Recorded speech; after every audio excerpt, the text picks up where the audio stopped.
একটা শব্দ আমি বাংলাদেশে হাজার বার শুনেছি এবং প্রত্যেকবার ভুলভাবে ব্যবহার করা হচ্ছিল। সেই শব্দটা হলো ক্যারিয়ার। আপনারা যখন একজনের প্রফেশনাল জীবনযাত্রা নিয়ে কথা বলেন, তখন বলেন যে তার ক্যারিয়ার ডেভেলপমেন্ট অনেক ভালো হচ্ছে।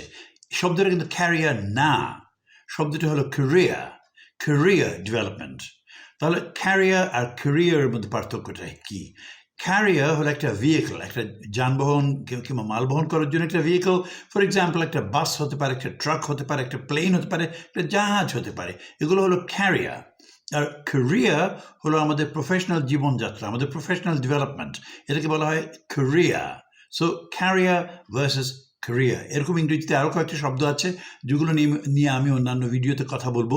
For example, access versus excess, loose versus lose, tamper versus temper, imminent versus eminent, choose versus chose। তো এরকম শব্দগুলো নিয়ে আমি কথা বলবো ভবিষ্যতে। আজকেরটা হলো ক্যারিয়ার ভার্সেস ক্যারিয়ার।